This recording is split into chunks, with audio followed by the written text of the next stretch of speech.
Ahí estamos grabando. Bueno, vamos acá con la lección 1.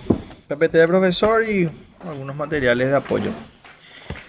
Lo primero, la distinción entre proceso y procedimiento. Nosotros cuando hablábamos de proceso nos estábamos refiriendo al conjunto de procedimientos que están establecidos en la norma, ¿verdad?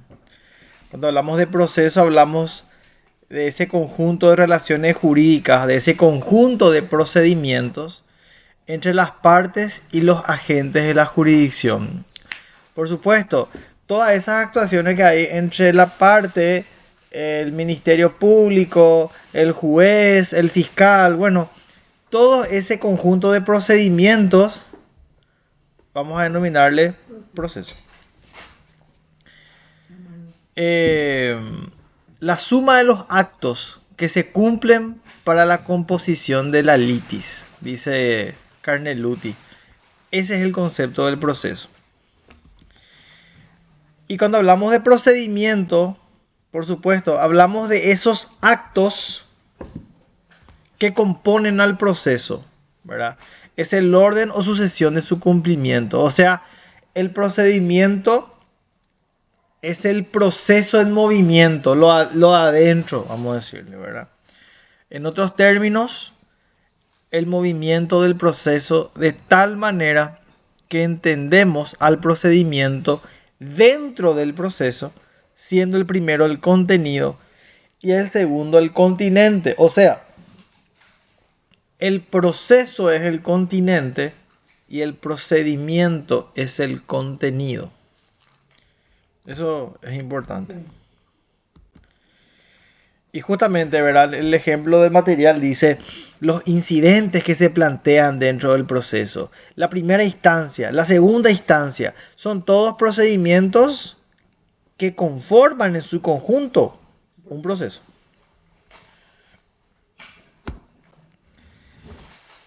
Las partes de un proceso, vamos a hablar de la demanda y vamos a hablar de la contestación de la demanda, ¿verdad? Las partes de un proceso. ¿La demanda qué es? Es toda petición. Yo pido algo, yo demando algo. Es toda petición formulada por las partes. ¿A quién? Al juez. No al fiscal, al juez. En cuanto traduce una manifestación de voluntad determinada o encaminada, mejor dicho, a satisfacer un interés. Yo quiero más plata para mis hijas. Yo quiero reclamar daños y perjuicios. Yo quiero reclamar una indemnización. Yo quiero reclamar un robo. Bueno, la demanda es el camino por el cual la parte solicita al juez satisfacer un interés. Por otro lado está la contestación, ¿verdad? La contestación es un derecho y a su vez una carga del demandado. El demandado tiene derecho a contestar la demanda, pero también tiene la obligación de contestar la demanda, ¿verdad? Es como el voto. El voto es una obligación y es un derecho y un deber. De la misma manera, la contestación de la demanda también es un derecho y es una carga. Porque al tener noticia de la promoción en su contra, yo le demando a Karen por tal cosa, surge para él, en este caso para Karen, la carga de comparecer y contestar la misma dentro del perentorio e improrrogable plazo que fija la ley. Entonces, si yo prospero una demanda por daño en lo civil en contra de Karen, Karen tiene el derecho, pero también el deber de contestar esa demanda dentro del plazo que establece la ley, ¿verdad? ¿Hasta ahí? ¿Bien? ¿Teresa? Sí, bueno. Ok. Jurisdicción y competencia. A ver. Nosotros decimos siempre que la competencia es el límite de la jurisdicción. Pero conceptualmente la jurisdicción es esa facultad que da la ley o esa prerrogativa, esa facultad que da la ley a una persona para conocer y decidir en juicio y hacer ejecutar lo juzgado. Entonces, cuando yo soy nombrado juez ante la Corte Suprema de Justicia, lo que recibo es la potestad, yo como juez, de conocer y decidir sobre algo que se puso a mi conocimiento, ¿verdad? Y de hacer ejecutar eso que yo decidí, ¿verdad? Porque las sentencias hay que ejecutarlas, por supuesto.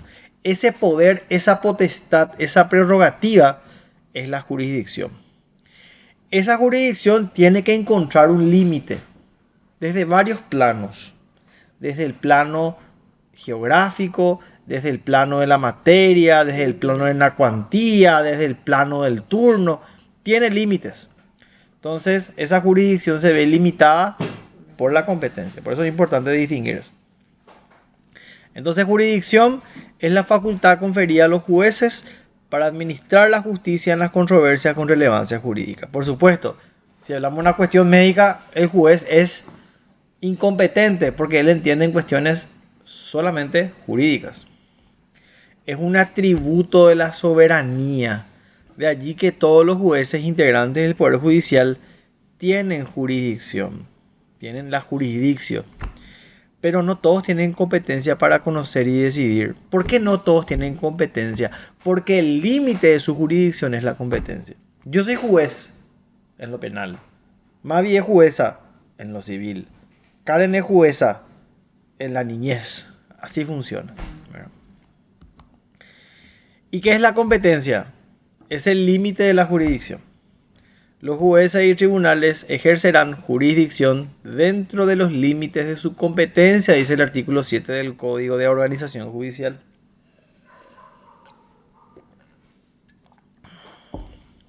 Bueno, este es importante. ¿Cuáles son los elementos de la jurisdicción? Teresa, el examen era oral. No. Escrito, ¿verdad? No, escrito. ¿Cuáles son los elementos de la jurisdicción? Son 5, acuérdense. Notio, vocatio, coertio, iudicium y executio. Notio, vocatio, coertio, iudicium y executio. Son los 5 elementos de la jurisdicción.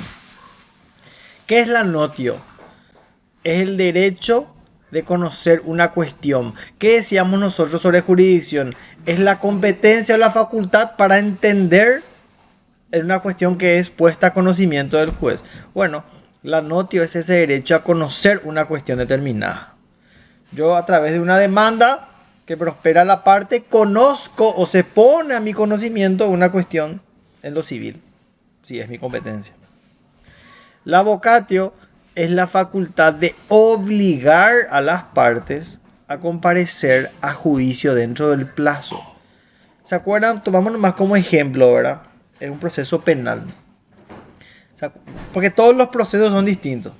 Pero tomando el ejemplo del proceso penal que el profesor mucho se esforzó en dejarnos claro.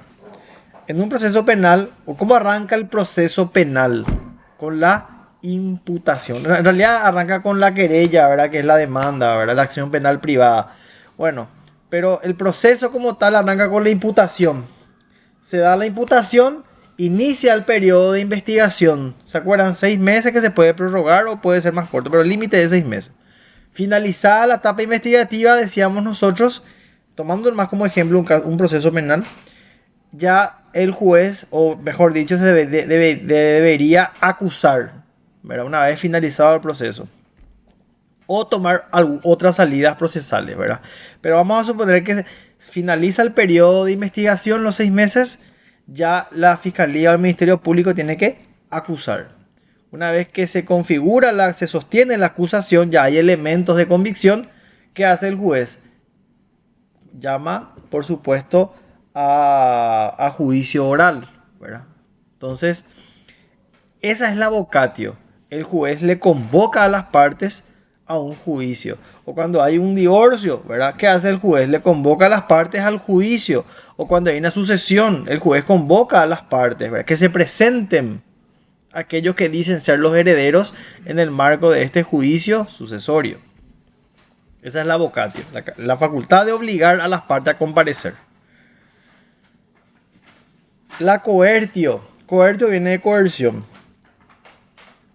Es la posibilidad de recurrir a la fuerza para lograr el cumplimiento de las medidas ordenadas dentro del proceso, al efecto de hacer posible su desenvolvimiento. Pueden ser sobre las personas o sobre las cosas, ¿verdad?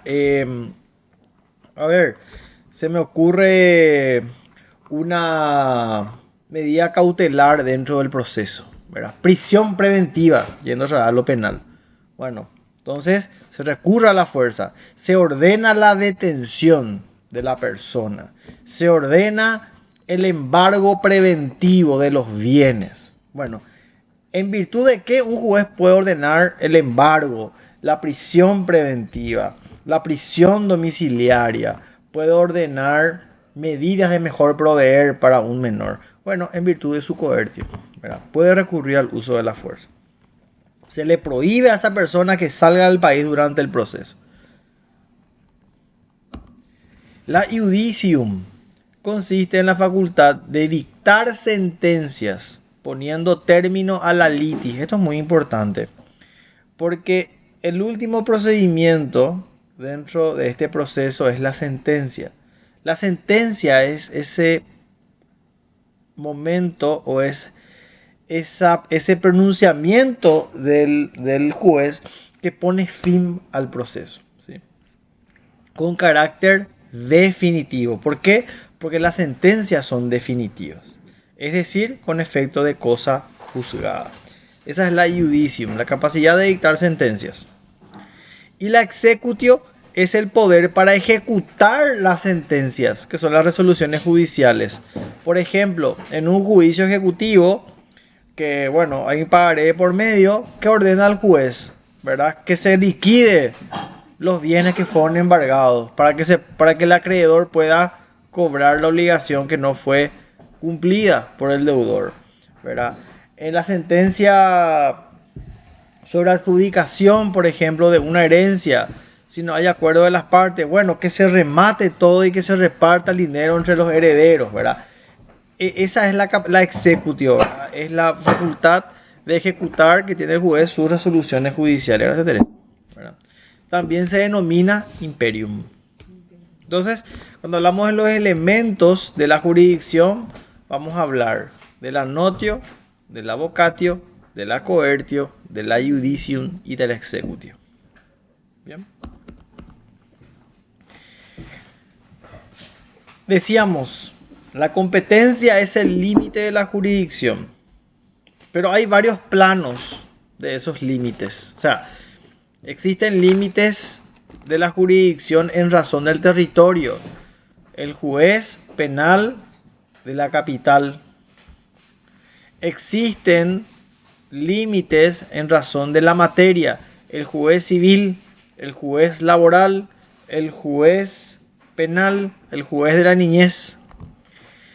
Existe un límite también de la jurisdicción en razón del valor o la cuantía de los asuntos.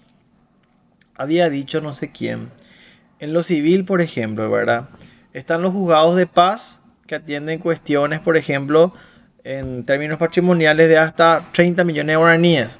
Bueno, superado esa suma, eventualmente eso va a un juzgado de primera instancia, ¿verdad?, en razón de la cuantía. Si lo que yo estoy reclamando es un 5 millones, eso va a un juzgado de paz. Si es 100 millones, va a un juzgado de primera instancia. Entonces, también es un límite. Un juez de paz atiende estas cuestiones más pequeñas, es competente para eso, ¿verdad? El otro para casos más grandes. La competencia en razón del domicilio o residencia de la persona. ¿Qué juez es competente a mí, ¿verdad? Para mí, ¿verdad? Bueno, en razón del grado. El grado, me entiendo, y esto seguramente tendrá que ver con, qué sé yo, el juez de primera instancia, el juez del tribunal de apelación, o el tribunal de apelaciones, o la Corte Suprema de Justicia, ¿verdad? Que son distintos, no quiero decir fueros, distintas instancias a las que yo puedo recurrir, ¿verdad? En razón del turno, ¿verdad? El juez civil, sala 1, turno tal cosa. Del 1 al 15 dijo Paloma. Ya. Yo no te... Entonces hay turnos, ¿verdad? Y bueno, de la dice conexidad, esto la verdad que no sé qué ha de ser, ¿verdad? Pero bueno, lo que sí es importante tener el concepto que la competencia es el límite de la jurisdicción. Desde estos planos, lo más importante para mí es el territorio, la materia, el grado y el turno si querés ponerle, ¿verdad? Bueno, eso es la lección 1. Lección 2. Vamos a la prueba, alegatos y sentencias. ¿Qué es la prueba? El instrumento de que se vale el juez para lograr la convicción de o certeza sobre los hechos. Exacto. Hay algo muy importante que el profesor mucho puso hincapié. ¿Qué es lo que busca un juez? ¿Una verdad real o una verdad objetiva? Una verdad real. Una verdad objetiva. No busca una verdad real, busca Exacto. una verdad objetiva. No busca una verdad real. No se puede conocer una verdad real. Lo que él busca es una verdad que se pueda construir a través de pruebas que sostengan esa realidad, esa verdad objetiva. ¿Y cómo se sostiene esa verdad objetiva? Con las pruebas. Las pruebas contrastan esa verdad objetiva. Dice la prueba, se logra la conciencia del juez acerca de los hechos.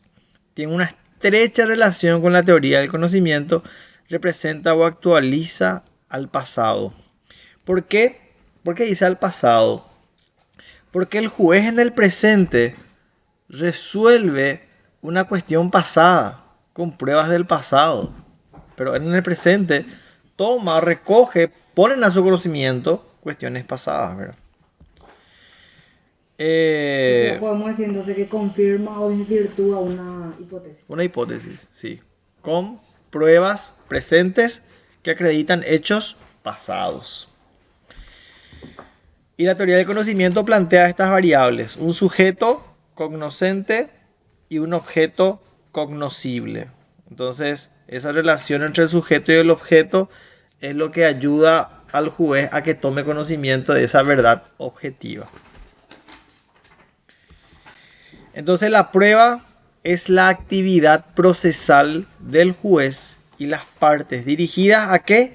A la formación de una convicción, que es esa verdad psicológica sobre los entes fundamentales de hechos aportados al proceso. O sea, esos hechos sirven para sustentar afirmaciones que yo hago sobre algo. Esa es la prueba. Dice justamente, ¿verdad? Como decía Karen, la prueba es lo que confirma o desvirtúa. Yo pruebo de que no es así o yo pruebo de que es así. La veracidad de las pruebas Exacto, que se presentan. exacto. ¿Qué pasa? Ustedes saben que existen eventualmente principios o reglas que dependiendo de la materia van cambiando, ¿verdad? En lo civil, quien acusa tiene la carga de probar. En lo laboral, en cambio, se invierte la carga de la prueba. En lo laboral, el que acusa no tiene que probar, tiene que demandar y el acusado tiene que probar que no es así. Se invierte la carga de la prueba, ¿verdad? Entonces, pero al final la prueba, lo que es importante saber es que la prueba puede confirmar algo o desvirtuar algo que se afirma. Karen, yo le acuso a Karen, o Karen me acusa, Manuel no me pasa la cuota para las criaturas y yo le pelo el recibo. Entonces, ¿qué hace la prueba que logra en este caso? Desvirtuar lo que Karen está afirmando. Bueno, lo segundo, la prueba busca la verdad sobre los hechos contenidos en la hipótesis. ¿Pero qué verdad? Una verdad objetiva. La prueba es el medio más seguro para lograr la reconstrucción de un modo comprobable y demostrable, pues la inducirá de los rastros o huellas que los hechos pudieron haber dejado. O sea, las pruebas van hablando de alguna manera y de forma segura y ayudan a reconstruir esos hechos pasados. Probar que existieron y que fueron así efectivamente, ¿verdad? Objetivamente hablando. La prueba es el instrumento de que se vale el juzgador, o sea, el juez, para lograr la convicción o certeza sobre los hechos controvertidos. Por eso decimos que el juez busca una verdad objetiva. No puede buscar una verdad real. Y para eso la prueba tiene que acreditar o sostener o afirmar esa verdad objetiva. Bien. Esto, aspectos de la prueba. Esto sí o sí hacen un examen. ¿Cuáles son los aspectos de la prueba? El elemento de prueba, el medio de prueba, el órgano de prueba y el objeto de prueba. Dice los temas de examen. Tema de examen. Esto es sí o sí. Aspectos de la prueba, reitero. Elemento de prueba, medio de prueba, órgano de prueba y objeto de prueba. ¿Querés papel base? No, acá no. ¿Qué es el elemento de prueba? El dato. Exacto. El elemento es la información, es el dato objetivo que se incorpora, una huella, un vidrio roto. Esa información es el elemento de prueba. Es todo dato objetivo que se incorpora legalmente al proceso. Acuérdense, existe una etapa que es para la presentación de las pruebas. Por un procedimiento establecido por la ley, yo incorporo esas pruebas al proceso, capaz de producir un conocimiento cierto o probable acerca de los extremos fácticos. ¿Qué es el extremo fáctico? El hecho. ¿Cómo yo pruebo que esa persona estuvo ahí? Con sus huellas. Yo acuso de que estuvo ahí. Entonces, las huellas, que es la información, aporta y sostiene mi afirmación, ¿verdad? Que estuvo efectivamente en ese lugar. Por otro lado está el objeto de la prueba. ¿Qué es lo que queremos probar con esa huella que estuvo ahí? La huella es la información, que es el elemento. El objeto es ¿qué quiero probar? Que estuvo ahí. Ese es el objeto. ¿Se acuerdan cuando en el Chespirito decía cuál es la causa, razón, motivo, objeto o circunstancia, ¿verdad? ¿Qué es lo que querés? Es el objeto de prueba. ¿Qué querés probar? Es todo aquello susceptible de ser probado, aquello sobre lo que se debe o puede recaer la prueba. Ejemplo, el disparo. El medio de prueba. ¿Qué es el medio? Sí, justamente es el procedimiento establecido en la ley para incorporar las pruebas, el elemento de prueba que es la información, al proceso. La ley te dice, el Código Procesal Penal te dice, de tal forma se presentan las pruebas. Y por último tenés el órgano de prueba, que es el sujeto que porta la prueba. Por ejemplo, el papel, el informe pericial. La testifical, el sujeto, ¿verdad? Ese es el órgano de prueba. ¿Quién porta la información? Si es un dictamen de un perito, el papel, ¿verdad? El que lleva la información, el que lleva el elemento de prueba. Si es una testifical, es la persona la que aporta, es el órgano de prueba, la persona la que porta o el que porta la información, ¿verdad? Esto es muy importante, reitero. Aspectos de la prueba. El elemento de prueba es la información. El medio de prueba, decíamos nosotros, es ¿verdad? El medio de prueba es el procedimiento que establece la ley por el cual vos incorporás la prueba. El órgano de prueba es quien porta la información y el objeto de la prueba es qué es lo que querés probar con ese elemento de prueba. Con esa información que querés probar, con ese disparo, con esa huella, ¿qué querés probar? Bueno, ese es el objeto de la prueba. ¿Bien? ¿Me siguen en eso? Sí. En síntesis, elemento de prueba, dicho del testigo, el dato obrante en su memoria, o sea, la información. El objeto, aquello que se investiga y sobre lo cual se le interroga, ¿qué se quiere probar? El medio, la regulación legal acerca del testimonio, cómo tiene que darse el testimonio. El órgano, la persona del testigo que aporta el elemento.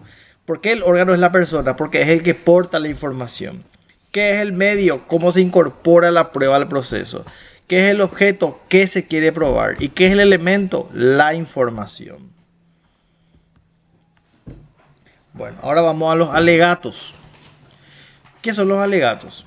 Son los argumentos lógicos, jurídicos, que pueden realizarse de manera verbal o escrita, que presentan las partes, ¿ante quién? Ante el juzgador, siempre. Sobre el valor de las pruebas practicadas para demostrar los hechos. Porque no es solamente afirmar algo y presentar las pruebas. Hay que unir eso. ¿Y cómo se hace? A través del alegato, ¿verdad? Entonces el alegato es ese argumento que unen o que presentan las partes para unir los hechos con las pruebas, ¿verdad? Y la fundamentación. Exacto. Para decir, esto se probó. Yo afirmé esto y sostengo con esto. Entonces ese silogismo lógico afirma, sostiene, argumenta de que es así, que esa es su verdad objetiva. Y la sentencia, como yo decía, la sentencia es ese último paso, vamos a decirle, ese último procedimiento que pone fin al proceso, que pone fin a la litis, ¿verdad? Hace cosa juzgada la sentencia.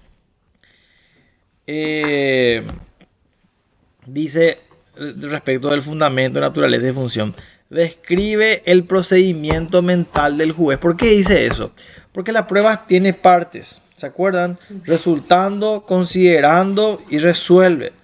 En el resultando, me estoy adelantando, ya sé, pero en el resultando había una descripción secuencial de los hechos, ¿verdad? De ese proceso. En el considerando está el razonamiento del juez. En el considerando está el razonamiento, la fundamentación del juez. ¿Por qué tomó él esa decisión? En el considerando. Y en el resuelve, que es la parte dispositiva, la sentencia.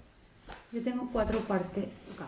La primera parte dice relatar los hechos, sin tener en cuenta el derecho, solo relatar. Segunda parte. Ese resultando que acaba de decir. Sí, es el decir la parte jurídica. La tercera parte, las pruebas. Y cuarta, los alegatos finales, donde se plantea. Claro, sí. A lo que voy, esta es la parte de... Vamos a ver, no está ahí. Espérame. Pero ¿viste qué es lo que es la sentencia? Ese papel, vamos a decirle, ¿verdad? Y esa sentencia tiene una estructura. Y esa estructura, o la estructura más utilizada en la sentencia, es el modelo genus, ¿verdad? Y ese modelo genus plantea una estructura que se divide en 3 partes. Resultando, o las resultas, que es la narración secuencial de todo el proceso. El considerando, que es la fundamentación del por qué el juez tomó la decisión que tomó. Ahí fundamenta el por qué. Y el resuelve, que es la parte dispositiva, que es la sentencia en sí. Eso es importante que tengan en cuenta. Por eso dice, describe el procedimiento mental del juez. No describe cómo se ha tomado, o sea, describe por qué se ha tomado. Argumenta racionalmente por qué, pero no cómo, ¿verdad? Dice, la sentencia es la expresión escrita de una decisión adoptada previamente en la conciencia del juez. O sea, él transmite lo que está en su cabeza a un papel. Cuando éste da comienzo a la tarea de redactarla, conoce ya la decisión, por supuesto. El poner en papel ya es una decisión tomada, ¿verdad? Significa fundamentar la sentencia, significa consignar por escrito las razones que justifican el juicio lógico que ellas contienen. Porque tiene que haber por un criterio de logicidad. ¿Por qué tomó esa sentencia el juez? Él no puede tomar una sentencia porque es de onda. Entonces, por eso está considerando, dentro del modelo genus, que es el argumento lógico, jurídico, que el juez expone, por el cual sostiene él o fundamenta él su decisión. Justamente acá está el genus. El genus es el modelo general de una sentencia, tanto en el derecho comparado como en el derecho nacional. Es decir, normalmente posee un estilo. Ese es el estilo. Habrá que investigar. Seguramente existen otros estilos, pero el más utilizado, el aceptado mundialmente, ya es el genus, ¿verdad? Resulta, o sea, considerando... General, entonces una sentencia. Sí, resuelve. Exacto. Justamente, estructura la sentencia. Los resultados es la parte descriptiva. El considerando es la parte justificativa. ¿Por qué el juez decidió lo decidió? Y la parte dispositiva, que es la decisión. Él resuelve. Que es la dispositiva. Sí. Parte dispositiva o resuelve es lo mismo que es la decisión. Bueno. Entonces, yendo al resultando, que es la primera parte de este modelo de sentencia. ¿Qué hay dentro del resultando? La narración objetiva del proceso. ¿Y qué es el proceso? El conjunto de procedimientos. La individualización de los sujetos. Por una parte, el demandante. Por otra parte, el demandado. El relato de las cuestiones planteadas. La parte accionante reclama tal cosa a través de su abogado. El juez controla, analiza y pondera los resultados. Eso todo está dentro del resultado, ¿verdad? El relato objetivo secuencial de los hechos dentro del proceso. El considerando es la justificación. O sea, el juez pues tiene, como yo digo, que argumentar por qué toma esa decisión. ¿De dónde sacó él esa decisión? ¿De la ley, de su cabeza, de su ánimo? Tiene que argumentar eso, ¿verdad? Entonces el considerando es la reflexión de los hechos ordenados por relevancia.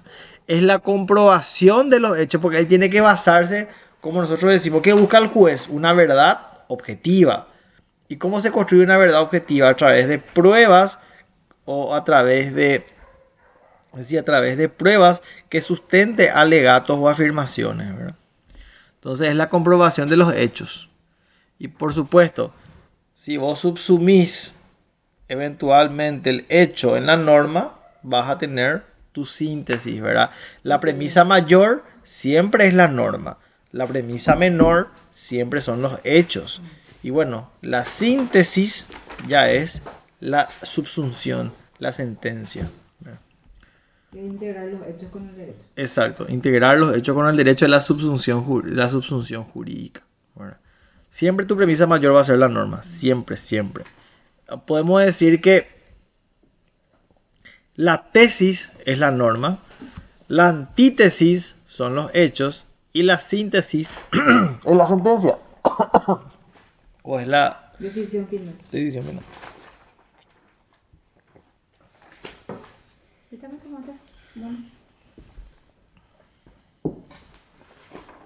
¿Hola, atendiste al señor afuera? Sí, ya. Pensé que te olvidaste. No. ¿Qué? Jardinero. Estaba cortando, me cortó el yuyal, esa es la vecina porque no corta. Ay, vuelve a cortar el jardinero suyo. No me he cortado, porque... Y si todos los mosquitos. Dios mío. Bueno. En el considerando entonces, no se tiene prescripción legal sobre el orden lógico de los hechos. Porque ¿qué decíamos que el considerando? Es la fundamentación del por qué tomó el juez la decisión que tomó. ¿Verdad? La prescripción legal sobre el orden lógico de los hechos está en el resultando, no está en el considerando. ¿Verdad? Los temas no pueden ser tratados caóticamente, eso es muy importante.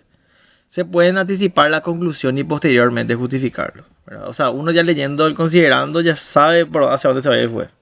Ya se anticipa. Claro, ya sabes, ¿verdad? Es como cuando tu señor te dice, bueno, y mira estas cosas, y cuando te van a echar tu trabajo, ¿verdad? Todavía no te dijo que te van a echar, pero como te están hablando y las razones que te están dando, ya sabes que te van a echar. Y bueno, ese sería el considerando. Contenido del considerando, dice, ¿verdad? Previo y especial conocimiento, las previas, incidentes, fondo de la litis. O sea, en el considerando al final lo que se trata es el fondo de la cuestión, ¿verdad? Porque en el resultando, de vuelta, resultando, narración de los hechos, narración del proceso. En el considerando lo que se analiza el fondo de la cuestión, ¿verdad? Y la parte dispositiva que es el resuelve, que es la conclusión, ¿verdad? La parte dispositiva debe ser expresa, por supuesto, positiva, nunca negativa, y precisa, ¿verdad? Se debe considerar y decidir las cuestiones sometidas por las partes. O sea, ¿se acuerdan de los vicios de la sentencia? ¿Verdad? El juez tiene que decidir sobre algo que se le pidió, no sobre algo que no se le pidió, ¿verdad? Sobre eso tiene que decidir. Bueno, por eso dice que tiene que ser expresa, positiva y precisa, ¿verdad? La relación entre la conclusión y el considerando, dice, ¿verdad? La parte dispositiva, fundamentos o considerando, dice. No entiendo muy bien su PPT. Dice no entiendo. Coherencia. Coherencia, dice. Sí. En el medio. Acá. Y claro, tiene que haber, en realidad tiene que haber pues cierta coherencia. O sea, si entre la parte dispositiva y los fundamentos. O sea, sí o sí, ¿verdad? O si no, estamos hablando de una, como dice acá, hipótesis de arbitrariedad. Por eso es muy importante el silogismo, una lógica jurídica detrás de la decisión del juez. Entonces, como decíamos nosotros, la sentencia y la lógica del silogismo. La norma siempre va a ser tu premisa mayor. Los hechos, que es lo fáctico, siempre va a ser tu premisa menor. Y la parte dispositiva, que es subsumir la norma en los hechos, va a ser la parte dispositiva, que es la conclusión. Como dice acá, premisa mayor. Todas las mujeres son buenas. Esa es la premisa mayor. La premisa menor, el hecho. Karen es mujer. La conclusión, Karen es buena. ¿Por qué Karen es buena? Porque todas las mujeres son buenas. Que es premisa mayor. El principio romano curia novit iura. Dice, a ver, nosotros decimos, el juez tiene que resolver aquello que es puesto a su conocimiento y sobre eso él tiene que resolver. Y eventualmente las partes pueden equivocarse al tratar de invocar ciertas normas o cierto derecho. Entonces, el principio romano curia novit iura es esa, vamos a decir, facultad que tiene el juez de permitir suplir el derecho erróneamente invocado por las partes. Bueno, yo invoqué cierta norma, no era la norma que tenía que invocar, bueno, el juez puede suplir esos errores.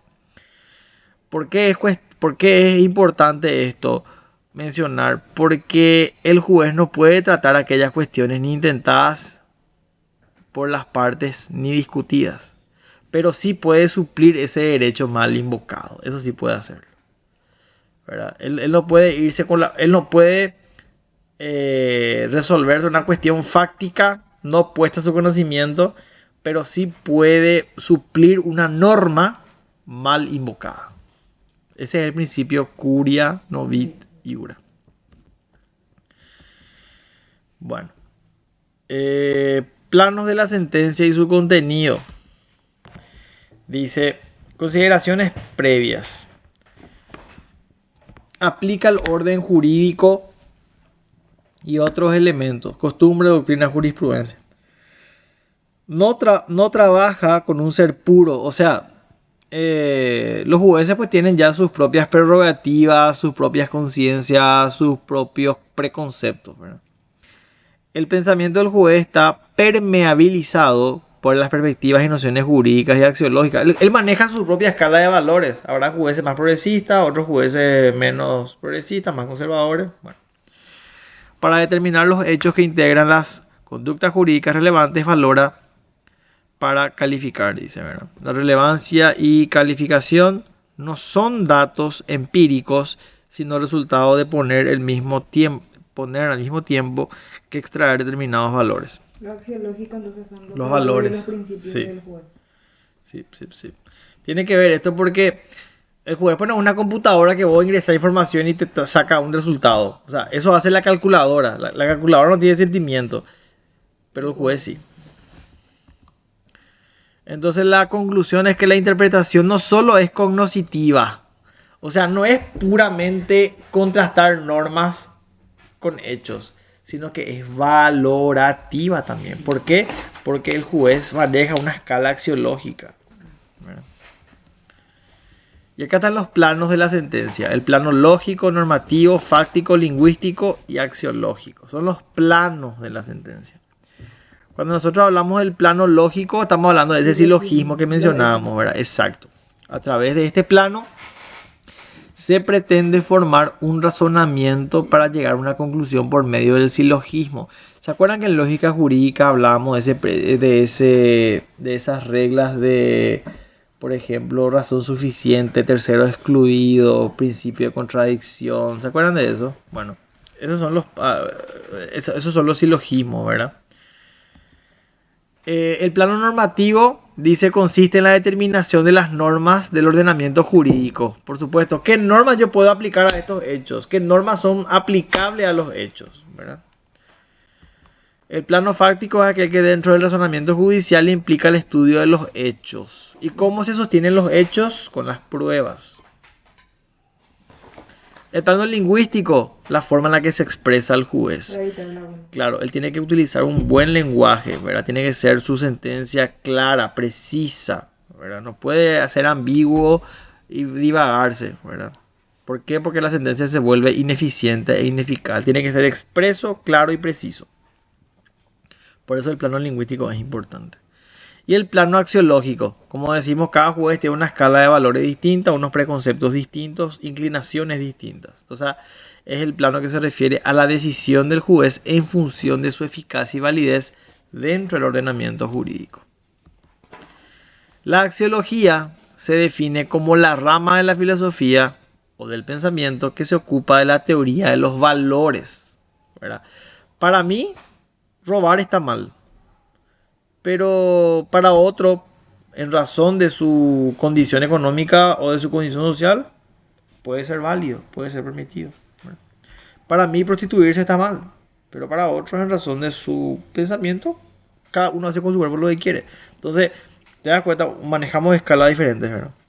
En su sentido jurídico, tales valores se refieren a la norma general por un lado y por el otro a la sentencia como consecuencia de la aplicación e interpretación de la norma. O sea, por un lado estás interpretando la norma, pero desde tu cristal de valores. Estás mirando una norma objetiva, pero desde tu cristal de valores. Por eso hablamos de que la axiología influye mucho en la interpretación de la norma. Y escatan los niveles axiológicos, ¿verdad? El primer nivel es interpretar la norma a aplicar a los hechos. ¿Qué norma hay a aplicar a los hechos? Lo segundo, determinar los hechos sobre los cuales se condiciona el derecho. O sea, ¿qué hechos son relevantes para el derecho realmente? Lo tercero, determinar si la norma a aplicar pertenece y está vigente. Esa norma que voy a aplicar es aplicable todavía, está derogada, fue modificada. Integrar los hechos con el derecho. Y lo quinto, dice decidir por medio del silogismo. ¿Se acuerdan? Premisa mayor la ley, premisa menor la norma. Con la conclusión. Decidir por medio del silogismo las consecuencias jurídicas de la aplicación de la norma a los hechos. Eso de acuerdo a los niveles axiológicos. Ejemplo. Si un marido es borracho consuetudinario, entonces su esposa tiene la base legal para solicitar el divorcio. La premisa mayor, ¿cuál es? La ley de divorcios, ¿verdad? La premisa menor, el hecho. El esposo de María es un borracho. La conclusión, María tiene base legal para solicitar el divorcio. ¿Bien? ¿Sí?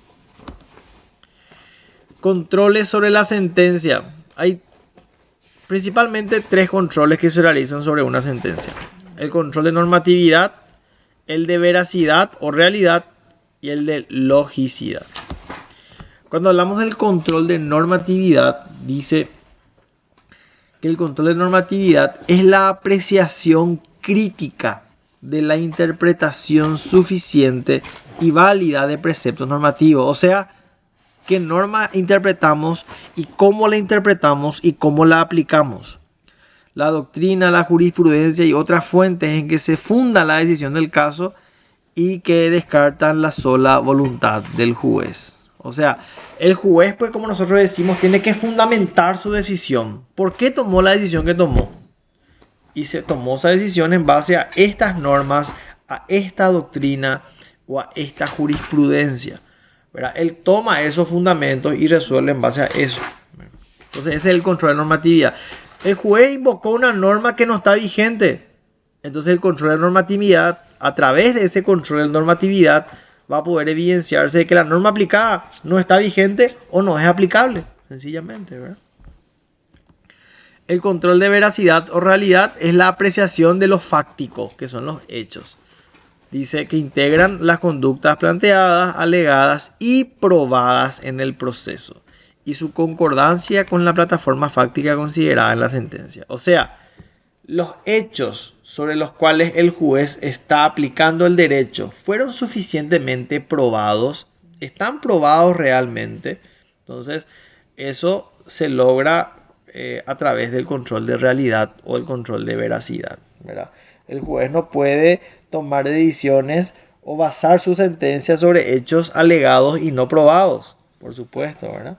O eventualmente desestimar hechos que fueron alegados y suficientemente probados, ¿verdad? Y por último, el control de logicidad. Es la apreciación crítica, dice, de la concatenación y congruencia. Como nosotros decíamos, ese correcto control de premisa mayor, premisa menor, resultado. Entre el plano normativo, que es la premisa mayor, y el plano axiológico, con la plataforma fáctica planteada, que es la premisa menor, y probada. Ayuda al correcto tránsito del razonamiento entre los distintos planos. Ese es el control de logicidad. ¿Hasta ahí me siguen? Casos en que se constata la equivocación del juez. Una vez realizado el control de normatividad, ¿qué errores se pueden evidenciar o qué equivocaciones se pueden evidenciar hecho o realizado el control de normatividad? Prescindencia del precepto normativo, no se utilizó una norma. Errónea interpretación, no se interpretó adecuadamente, el juez no interpretó adecuadamente la norma que aplicó, o pautas fundantes excesivamente amplias, ¿verdad? Muy ambiguo. Estos son los errores y equivocaciones que pueden surgir a partir del control de normatividad. A ver, ¿cuáles son los errores y equivocaciones que pueden surgir a partir del control de veracidad o realidad? Prescindencia de la prueba decisiva. O sea, esta prueba era fundamental para probar los hechos y el juez no la consideró. Bueno. Invocación de prueba inexistente. Yo alegué algo que no estaba probado y el juez aceptó esos hechos. Contradicción con otras constancias de la causa. Entonces, cuando uno controla el plano de la realidad o el plano fáctico, eventualmente estos errores o equivocaciones del juez pueden evidenciarse. Y por último, no por último, habiendo realizado el control de logicidad, ¿verdad? Entre las premisas. ¿Por qué dice entre las premisas? Porque la premisa mayor es la norma, la menor son los hechos y la conclusión es la sentencia. A partir de realizar el control de logicidad, los errores o equivocaciones a los cuales podemos evidenciar es la omisión de resolver cuestiones propuestas. Mi demanda era sobre prestación de alimento y cualquier otra cosa me resolvió. O de decisiones basadas en cuestiones no planteadas o no probadas, ¿verdad? Son errores que pueden evidenciarse. Hay otras equivocaciones del juez también, que están por fuera, vamos a decir, del control de normatividad o de realidad o de logicidad. La contradicción, la ausencia de valoración y el exceso de ritual son otras equivocaciones del juez también. Vamos a la fundamentación, lección 5. Dice, la fundamentación como justificación. La fundamentación es la justificación. ¿Se acuerdan que nosotros decíamos, ¿qué es fundamentar? Es justificar por qué. Es la fundamentación de la parte dispositiva a través de la cual el juez trata de demostrar que la decisión del caso se ajusta a derecho conforme a lo alegado y lo probado. O sea, no porque yo tenga la condición de juez puedo decidir lo que quiera, no. Tengo que justificar, tengo que concatenar e interpretar y fundamentar adecuadamente mi decisión, ¿verdad? Debe existir correspondencia entre la fundamentación, lo alegado y lo probado. Esto es muy importante. Debe existir correspondencia entre lo que él argumenta o lo que él sostiene con referencia a lo que se alegó y lo que se probó. Porque si él fundamenta su sentencia y sobre algo que no se alegó o sobre algo que no se probó, su fundamentación se cae. Fundar y justificar Fundar, ¿qué significa? Apoyar una cosa con motivo o razones eficaces. Yo fundo mi sentencia en esta ley que es aplicable por estos motivos. Y justificar es convalidar, demostrar la validez de un juicio. Dice, la justificación constituye la prueba o demostración convincente de que la decisión se ajusta a derecho. La justificación en el derecho es la demostración de la verdad, siempre objetiva, o demostración de la validez de una opción. Verdad real versus real procesal, dice, ¿verdad? Por un lado está la ciencia y por otro lado está el derecho. Dice, no se trata de la verdad, sino de que la verdad jurídica objetiva. O sea, eso es lo que persigue un juez, una verdad jurídica objetiva, no una verdad real.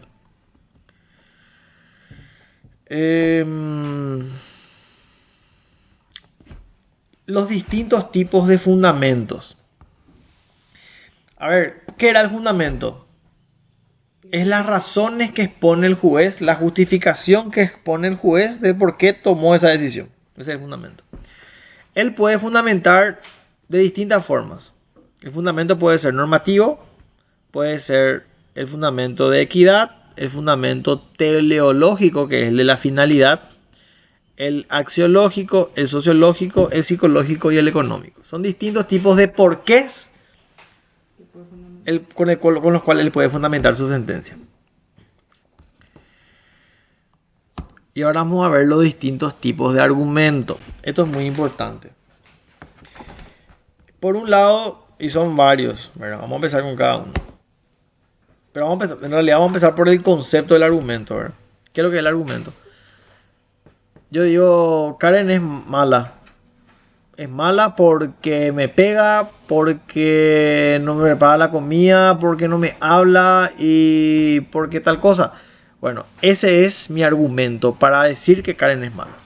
Bueno, para tener un ejemplo nomás, ¿verdad? Pero Karen no es mala en realidad. Estoy hinchando. Estoy hinchando, ¿no? Demostrando y causa nomás, no se no tiene efectos jurídicos. Por eso quería leer acá, porque el libro también estaba. ¿Te acuerdas que leíste Sí. acá eso? Los ejemplos. Sí, los ejemplos. Sí. Dice, el argumento del razonamiento. El razonamiento es expresado lingüísticamente por la argumentación. La nota esencial del argumento es la intención de convencer. Por esto el argumento puede llegar a desvirtuarse. Yo le digo a Karen, yo quiero tal cosa contigo. ¿Y por qué? ¿Y por qué? Entonces yo sostengo con argumentos lo que digo. Bueno, esto sucede en el momento en que la intención de convencer se antepone a la intención de manifestar la verdad. Ahora vamos a ver los tipos de argumentos. El argumento a contrario sensu o en sentido contrario. Dice, A mayores, no sé qué cosa era. inferir de una norma expresamente formulada, otra implícitamente formulada y con sentido contrario a la primera. Aceptación de herencia pura y simple, aceptación de beneficio de inventario. O sea, vamos al argumento a contrario sensu. Dice en el libro, página 295. El argumento a contrario es un procedimiento discursivo conforme al cual, dada una determinada proposición jurídica que afirma una obligación de un sujeto, a falta de una disposición expresa, se debe excluir la validez de una disposición jurídica diferente que afirme esta misma obligación. Vamos a ver un ejemplo. Dice...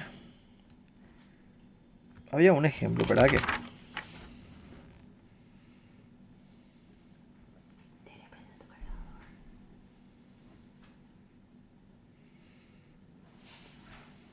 Ejemplo. Norma. En un caso de fallecimiento de uno de sus cónyuges, solo la viuda tendrá derecho a pensión de viudedad. Este enunciado significa que solo si es viuda se tiene derecho a pensión de viudedad. O sea, no si sos hijo, no si sos nieto, no si sos hermano, no si sos padre, solo si sos viuda. Entonces, el argumento en sentido contrario lo que te dice es que yo hago una afirmación expresa. Si se muere mi esposa, solamente yo tengo derecho, dice la norma, a una pensión. En sentido contrario, ¿qué se entiende? que ni el hermano, que ni el hijo, que ni el padre y que ni el abuelo tienen derecho. Por eso dice en sentido contrario. Excluye aquello que la norma fundamental afirma expresamente. Ese es el argumento a contrario sensu. ¿Me seguís en ese, Mavi? Sí. Karen.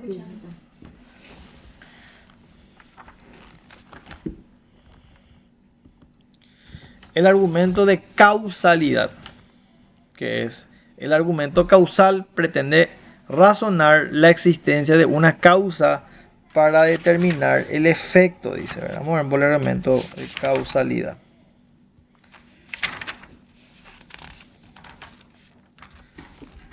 Dice va Eiko Teresa Arayi. ¿Cómo andamos? Tanto tiempo. Tanto tiempo, mi hija. Ay, juepete, pero dao. Ya sabéis ya la tabla. Por suerte, porque ya me estaba preocupando yo.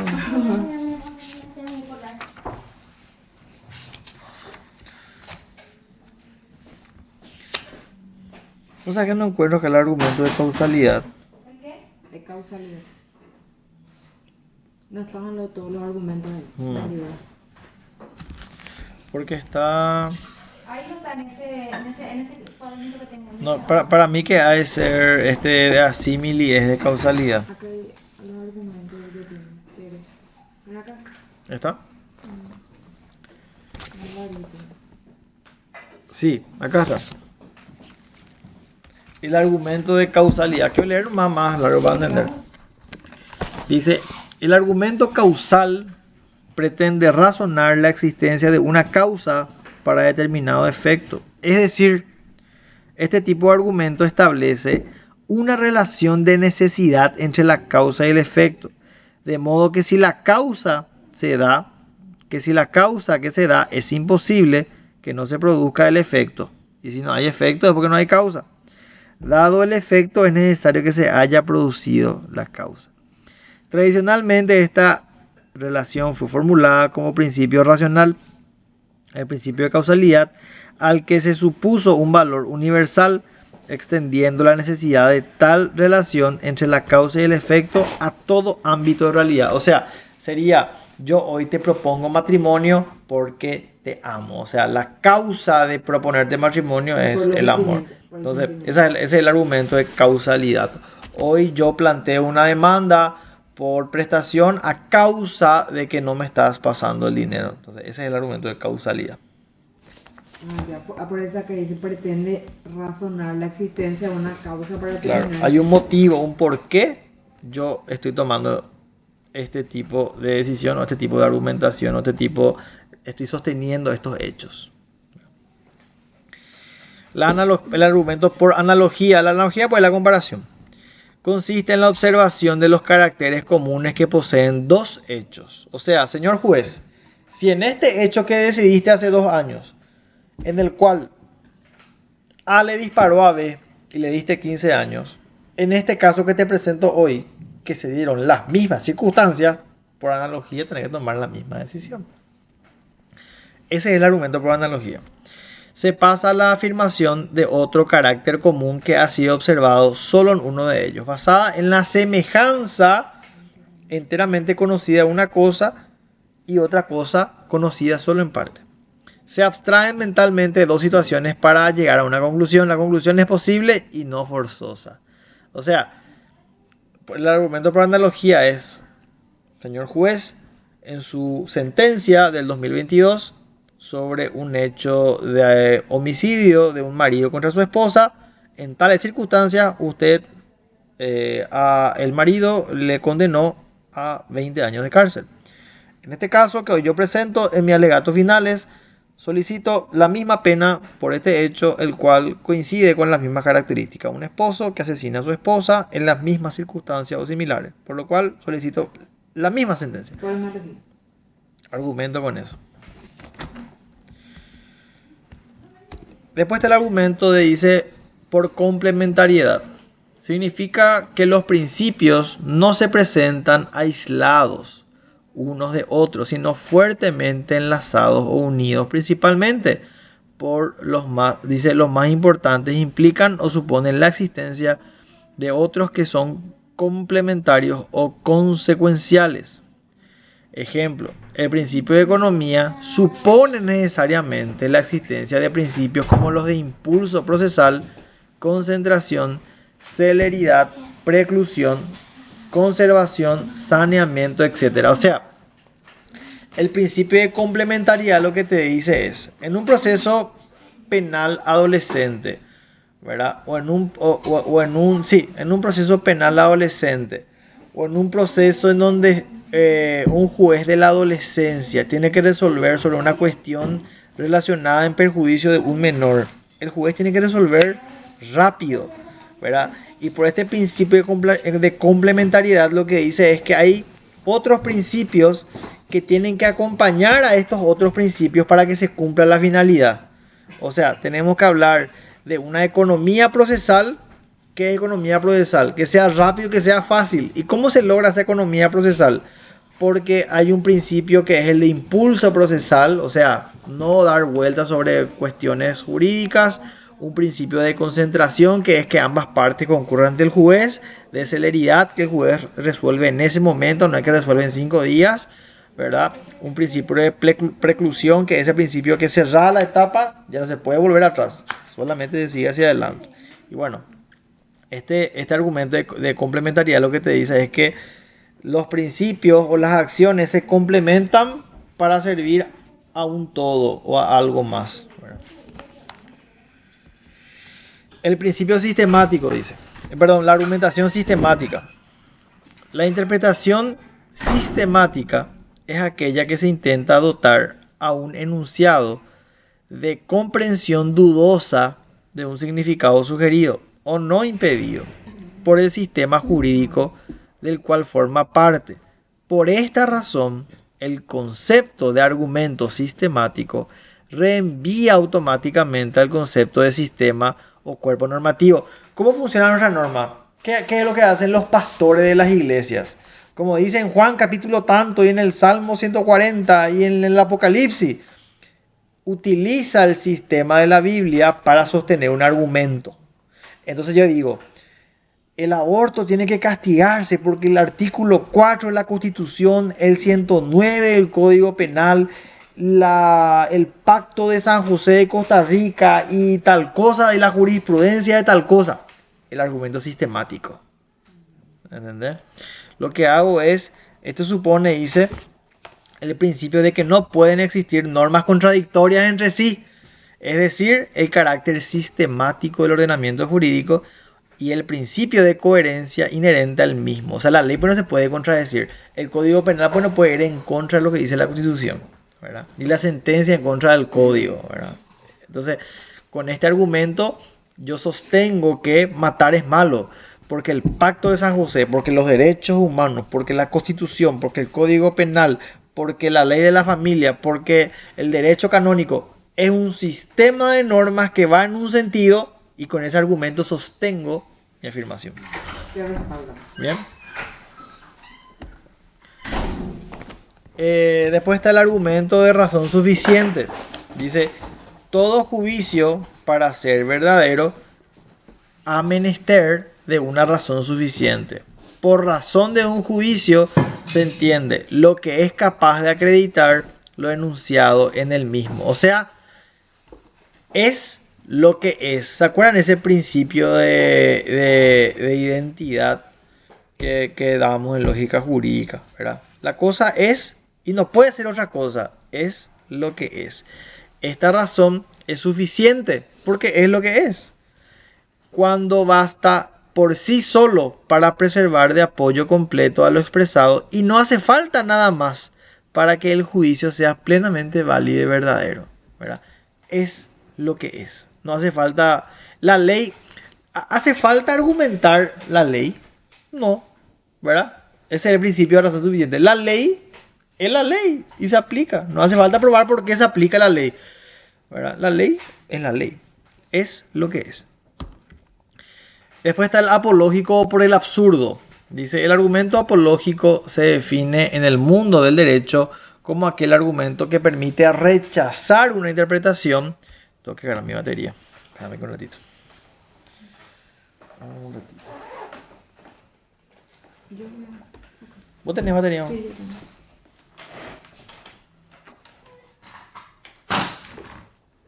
yo tengo.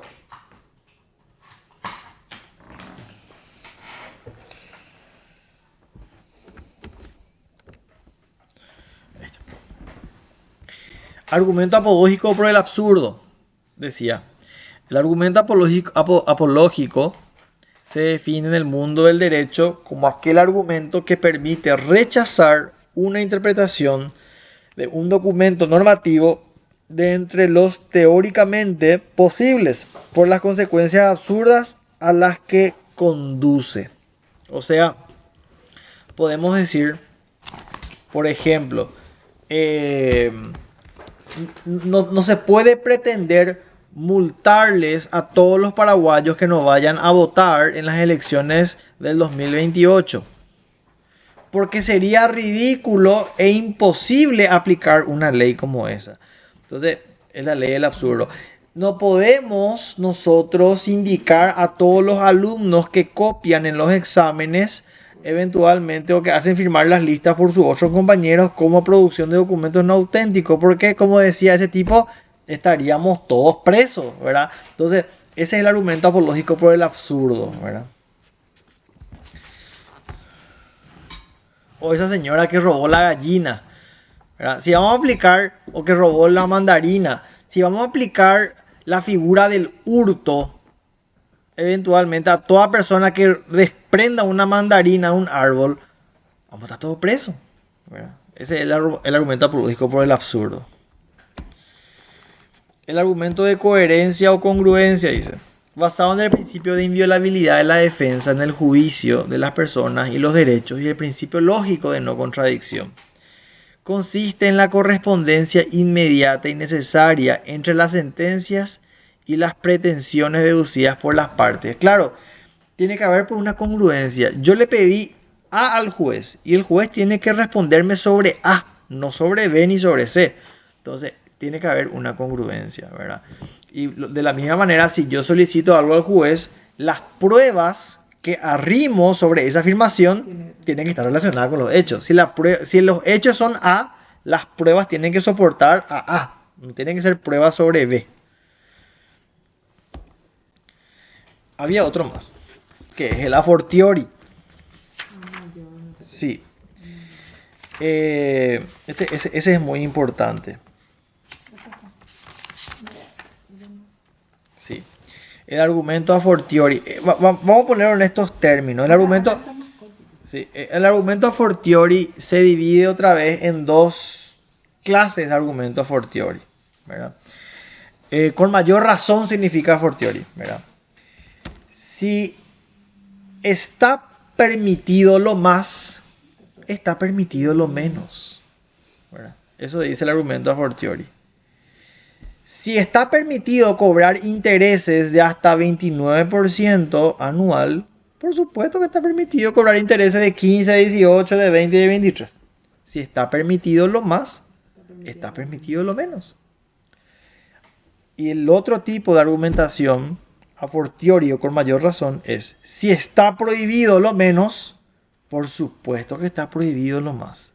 Si está prohibido casarse con más de una persona a la vez, por supuesto que está prohibido casarse con más de 2, de 3 y de 5 personas a la vez. Si está prohibido que una persona pise el césped, por supuesto que con mayor razón está prohibido que 2, 3 o 10 personas pisen el césped. Si está prohibido fumar, está prohibido. Claro, si está prohibido fumar, por supuesto que está prohibido vapear, está prohibido consumir, qué sé yo. Bueno, ese es el argumento a fortiori, que significa con mayor razón. Ese es el que faltó. A ver, ¿cuáles son los vicios de la sentencia? Son 3. Ni más allá de lo pedido, que es ultra. Yo te pedí 5 millones. No me puedes conseguir 30. Yo te pedí 5, dame 5 nomás. No puede ir más allá. Ultra petita. Primer vicio de la sentencia. ni fuera de lo pedido. Yo le pedí que me devuelva el auto y me salió con que tiene que también pagarme solamente sobre lo que le pedí. Nada fuera sobre lo que le pedí, que es extra petita el segundo vicio. Y tampoco el juez puede omitir, el juez no puede callarse, el juez no puede estar en silencio, tiene que responder. Entonces no puede omitir cuestiones planteadas. O sea, no puede no responder, ¿verdad? Y ese es el tercer vicio de la sentencia, citra petita. Ni omitiendo cuestiones planteadas. Yo le pedí que resuelva una demanda por daños y por daño moral y por lucro cesante. Él tiene que responderme por el daño moral y por el lucro cesante. Me puede negar, me puede dar lo que quiera, pero me tiene que responder. Si no me responde, incurre en este vicio, en el citra petita, omitiendo cuestiones planteadas. Bueno. Y acá está el de a fortiori. Pero bueno, ya desarrollamos ya. Ok, con eso cerramos estas primeras 6 unidades. Preguntas, consultas, reclamos. Entonces los vicios son ultra petita, extra petita y citra petita. Ultra más allá. Extra fuera. Citra omite resolver sobre algo que se puso a su conocimiento. Bien. Pasamos a la lección 7. Estilo de la sentencia. Dice, importancia de la claridad. Se debe comprender la decisión adoptada por el juez y los fundamentos. O sea, su sentencia se tiene que... A veces uno lee la sentencia y no entiende cuál es lo que está diciendo el juez, ¿verdad? Demasiado se da la vuelta, demasiado gregre para decir Gregorio. Entonces, cuando sucede eso, ¿qué pasa? Se atenta contra la validez de la sentencia. Cuando la sentencia es incomprensible, es confusa o es contraria a la ley, a la jurisprudencia, a la doctrina, ¿verdad? Por eso es importante que la sentencia sea clara, expresa, ¿verdad? Tiene que hablar en sentido positivo. Modos de argumentar. Normalmente prevalece la fundamentación de derecho sobre la del hecho, por supuesto. La fundamentación normativa es la más importante, ¿verdad? Se aplica la ley coherentemente con el sistema jurídico. Debe tener un estilo lógico, ¿verdad? El juez dice, no sé qué dice debajo de la cruz. El juez, el derecho, dice, el juez es de carne y hueso, no sé. No entiendo esa parte. El lenguaje. Hay una tendencia al uso del lenguaje excesivamente técnico jurídico, ¿verdad? Que resulta un tanto burocrático, que exterioriza la limitación expresiva del juez, ¿verdad? Cualquiera debe comprender una sentencia. Esto es lo que a mí me pasa o a los profesores les pasa. Para poder explicar algo necesitamos contar una historia de 10 minutos, ¿verdad? Y eso significa que no tenemos las palabras ni el conocimiento para poder expresar. Entonces hay que, mientras más corto significa, mientras más conciso el lenguaje, mientras más preciso, es más claro, ¿verdad? Por eso el lenguaje de la sentencia es muy importante. No hay que darse la vuelta. La dignidad de la sentencia. Dice, el libertinaje y la disminución de cultura general, o sea, la forma en la que se expresa el juez, se manifiesta en relación a la forma y el modo, a que no pocas veces la imprecisión, la vulgaridad o el vedetismo adquieren desenvoltura y libertad. Cuando hablamos nosotros que se ataca la dignidad de la sentencia, ¿de qué tenemos que hablar? De imprecisión, de vulgaridad o de vedetismo.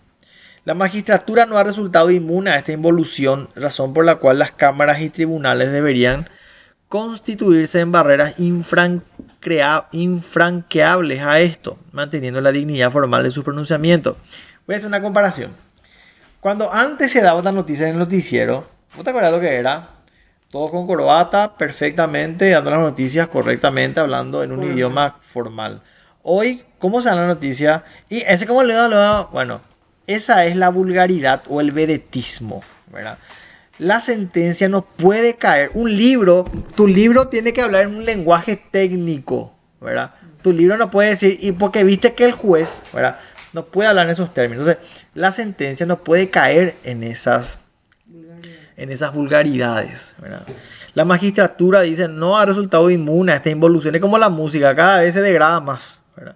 Razón por la cual la Cámara y los tribunales deberían constituirse en barreras infranqueables, manteniendo la dignidad formal de su pronunciamiento, propias de su alta función. Bien, los modelos valorativos, dice. El juez, para aplicar la forma, recurre a los juicios de valor, aunque no los explicite. Eso es lo que nosotros decíamos hace rato. El juez pues tiene una escala axiológica interna. O sea, todos nos educamos de distintas maneras y todos manejamos distintas escalas de valores. El juez es un ser humano, no es la excepción a esa regla. Entonces, por más que él no mencione cómo tomó esa decisión, él tiene esa escala axiológica interna, ¿verdad?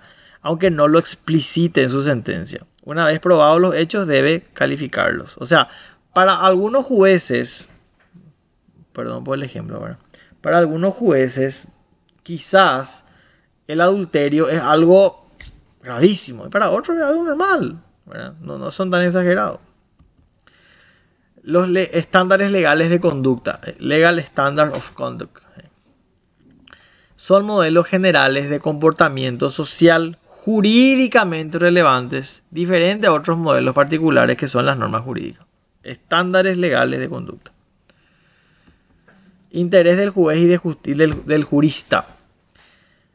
La doctrina y la jurisprudencia tienen metodologías diferentes. ¿Quién es el juez? El que parte de la abstracción de la norma. El jurista pues es el teórico. O sea, el que recoge los hechos y trata de crear la norma. Y el juez es el que toma, la norma pues es abstracta. La norma tiene que ser lo más genérica posible, no tiene que ser específica. El que matare a otro, ¿verdad? Tiene que ser genérica. El juez que aplica esa norma genérica, esa norma abstracta, ¿verdad? Y el jurista es el que parte de la práctica, de los hechos, ¿verdad? La hermenéutica desarrollada por el juez y el jurista tienen en común el conocimiento del derecho. Ambos conocen el derecho y por tanto también el conocimiento de los modelos generales de conducta que constituyen la trama real de este. Ejemplo de estándares legales de conducta. Las buenas costumbres. Viste que la ley muchas veces dice, mientras no afecte la buena costumbre, el orden público. ¿Y qué es lo que es buena costumbre y orden público? ¿Quién te dice qué es buena costumbre, orden público? Entonces, ahí donde el juez entra con unos estándares que son aplicables uniformemente a todos los casos. Pero cada juez maneja un estándar diferente. No es que todos manejan el mismo estándar. Y estas son las normas para el comportamiento social. Ejemplo, diligencia debida, o sea, un debido proceso. Razonabilidad en las restricciones de la libertad individual. O sea, yo soy libre, pero tengo límites. No porque en la Constitución diga libertad de tránsito, yo me voy a ir en contramano sobre España y voy a argumentar que soy libre porque la Constitución garantiza el libre de tránsito. No. El tránsito es libre, pero está regulado, ¿entendés? La libertad de transitar está garantizada, pero está regulada. La lealtad en las relaciones basadas en la confianza, que es la buena fe. La deslealtad basadas en la competencia, las prácticas. ¿Se acuerdan que hablamos del dumping? Que hablamos de otras prácticas, ¿verdad? Que alteran el orden público o las buenas costumbres, ¿verdad? Diligencia en relación con la culpa, debido proceso de una disciplina de las relaciones sociales. Son algunos ejemplos de estándares legales de conducta. ¿Y cuál es la relación de los estándares legales de conducta con los principios generales del derecho? La nota característica que distingue los principios fundamentales del derecho de los estándares legales reside en el valor jurídico superior de los primeros. O sea, ¿cuál es más valioso? Los principios generales del derecho son mucho más valiosos que los estándares legales de conducta, ¿verdad? Que se exterioriza por su ubicación en el ordenamiento constitucional.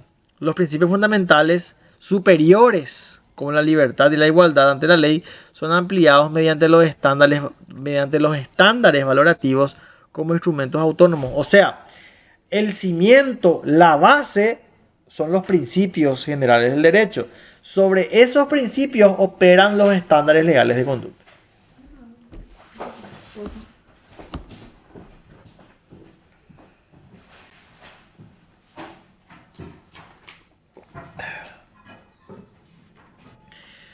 Seguimos. Está bien ya. Gracias. Tengo una de canela con no sé qué puta. Ah, podemos ver. Vale, vamos a hacer un break. Un breakcito.